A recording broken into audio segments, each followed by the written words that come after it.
What's good, YouTube? And this video, I am here to talk about Travis Fulgham. And who thought I would ever talk about Travis Fulgham? That's why it pays to know Dynasty and to learn about all these players. So let's bring you back to 2019 when I really got into Dynasty and started studying players. And the 2019 had an influx of wide receiver talent. I mean, I had a lot of people that met my prototype model, and that wasn't the case in 2020. But a lot of receivers met my physical prototype model, and guess what? Travis Fulgham was one of them. Now, Travis Fulgham wasn't even in my top 13 when it comes to wide receiver. I can't even tell you what he was ranked because after 13, I just got names. So there's a chance he could have been 16. There's a chance I could have just added him later after finding out about him. Since I don't have my original sheet before the draft, I could not tell you, honestly.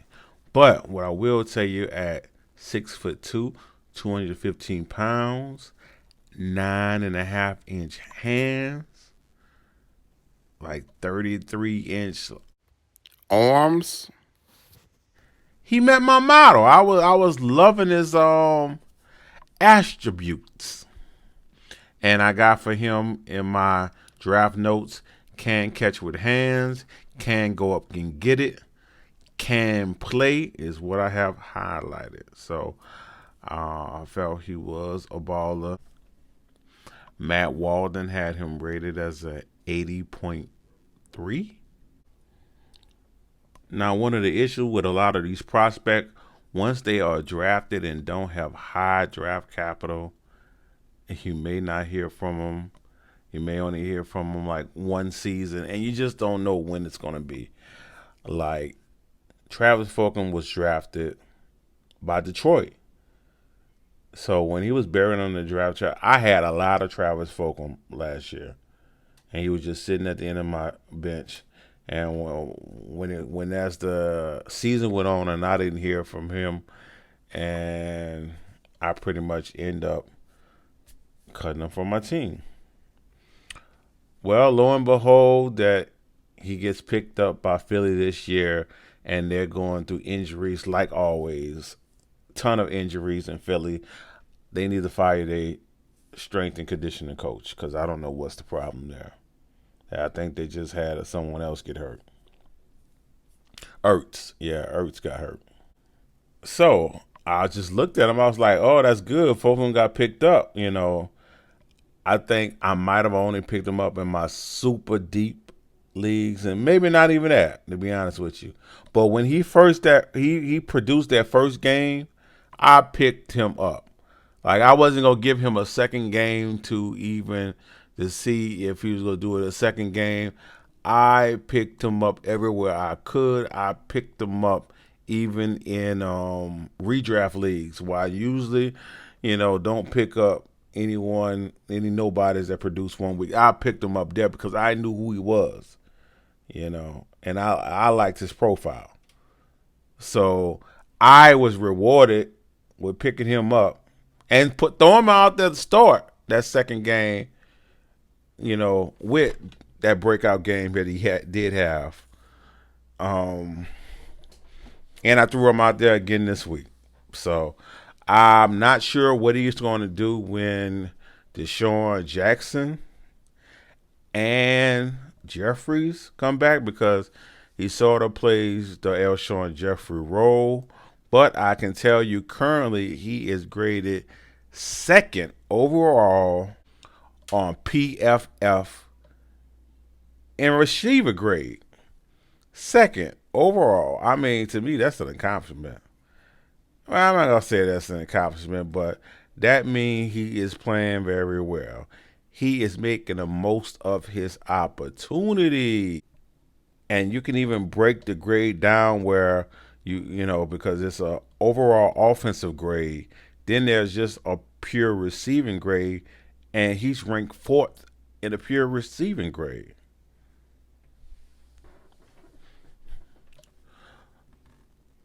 So Travis Fulgham is making the most of his opportunity, and I love that for the guy. I love when a player that don't have much draft capital comes in and produces, and I'm rooting for him. Now I don't know how much value this guy has. I would have told you if I would have did this video earlier. I would have told you to trade for him for a fourth. It may be too late to trade for him for a fourth due to the fact week 4 he scored 13.7 points. Week 5, 31.2 points. And now week 6 with 21.5. So fourth rounder probably was out of there. But any Fulgham owner know that Deshaun Jackson and Alshon Jeffrey is coming back. So that is looming over their heads. So since drafting a fourth rounder is so volatile and you're most likely not going to draft anyone, they'll probably give him up for a third. But will I say pick him up for a third? If you're a gambler. If you're a gambler. Because as I said, when it comes to players with low draft capital, man, they can lose their job with ease. The team usually just consider them fill-ins and don't really give them a role. Now that he's outproducing Ward, maybe he has a chance to take over that third wide receiver role. Maybe you have a chance to take over that third wide receiver role. I don't know. I'm not sure how the Eagles organization operate. But currently, I will say continue starting him. Continue starting him. Because even when Deshaun Jackson get back, even when Alshon Jeffrey get back, these players, wide receivers, they usually kind of ease them out there and they usually don't produce their first game. So you might can squeeze out a couple of more good games out of Fulgham. So when it comes to redraft, if you are starting Fulgham, you're probably desperate anyway. I mean, I had to start him in some leagues where I had buys and stuff, or my wide receiving core is not that strong because a lot of times I go running back heavy when it comes to redraft. So a lot of my team's wide receiving core isn't that strong. That's why I was willing to throw him out there, especially after scoring those 33 points. I was like, go ahead out there, man. It's not like Deshaun Jackson or Jeffries out there yet. Go ahead back out there. I will mention some notable people that met my prototype model qualifications that I did not have in my top 13, and that's McCole Hardman, Terry McLaurin. That's why I was able to benefit. Drafted him in a couple leagues, and he came out of nowhere. No one thought he would do what he did, and I'm on that same boat. Because I put that he could run, he could catch with hands, but he preferred body catching in traffic. So, I don't like wide receivers that body catch. He really didn't stand out in college. Matt Wolman only graded him a 73.95. So, like I said, he really showed out.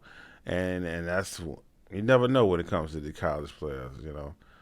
Now, when it comes to Deontay Johnson, I put a star by him because he did not meet my athletic prototype model, but I seen his tape and I thought it was something special about him. And I was just like, oh man, there's something special about this guy. So I drafted him when I could because the hype started to grow for him after the narrative got out there. The Steelers, usually do a good job of drafting wide receivers, and his draft stock started to rise as far as fantasy. So I wasn't able to get him for a deal, but I got my share of Darius Slayton because he fit my prototype. They having other guys that haven't broke out in the NFL that yet from 2019, like Ashton Dulin. Like I really like Ashton Dulin, and I think if he had a situation just like Fulgham and went to the Eagles, he would do well as well. Jacoby Myers met my athletic prototype model, and I didn't think he was anything special, but he did produce some with the Patriots his rookie year. Ola BC Johnson met my prototype, and you did, even though I wasn't a fan of his as a prospect, but you did see him produce a little bit. He was put in the opportunity, and he was able to produce. And you have someone that you never heard of, like a Reggie White Jr., who the Giants gave a chance, but the Giants had too many receivers. I don't know exactly if Reggie White Jr. gave up or is he on somebody's practice squad, but I did like his tape, and I felt like he needs a good quarterback to be able to be productive if he was to be given a chance.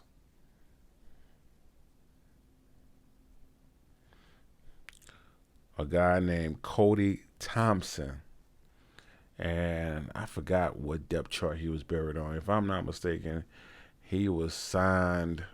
He was undrafted rookie signed by Kansas City and was buried on the depth chart. And now I don't know what he is. I did like his tape, and I thought if he was given a chance, like they have a lot of good football players. You just got to end up in a right opportunity and given a chance, and with that chance, you must make the most of the opportunity because my biggest whiff was JJ Arcega Whiteside, who is trash. At least he has been playing like it to the naked eye. PFF has him graded as a 60.4, but hold up. That is higher than Jalen Reagor was graded, higher than Deontay Barnett, higher than Quez Watkins, higher than John Hightower, who are all on the team. So, he is not playing the worst. Looks like John Hightower is playing the worst on the wide receiver core at 50.8. And I think the mistake I made, he did not meet my prototype model. And I try not to put too much emphasis on my prototype model, but usually it's an indicator. Some people produce outside of that. Someone like a DK Metcalf, because the only reason DK Metcalf did not meet my prototype model is because he did not move fast whatsoever laterally. Now, these guys get under the right coach that actually utilize them correctly, and bam, you have his a breakout that he's doing. He has a great quarterback, and they actually used him correctly, taking the time to coach him. But you get a JJ Arcega-Whiteside who needs a certain type of quarterback for him to produce. He's that big contested catching wide receiver, so he needs a certain type of quarterback. Let's say if he was to go to a Green Bay and he actually got along with Aaron Rodgers, because Aaron Rodgers is very fickle with the people that he meshed with. If he actually was to get along with Aaron Rodgers, I think he would do well there. Another guy it seemed like I whiffed on, he met my prototype, is Akeem Butler. He met my prototype perfectly. Long arms, big hands, hard to take down, catches with hand speed, can't get yak, and Matt Waldman graded him as a 93.9. I think that's like the highest wide receiver that year. And now he's currently on the Eagles, but they didn't bring him in as a wide receiver.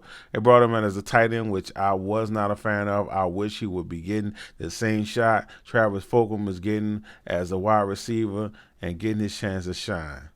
But anyway, I took y'all too long and took y'all on the tangent of other things. Stay tuned to my next video. I'm out.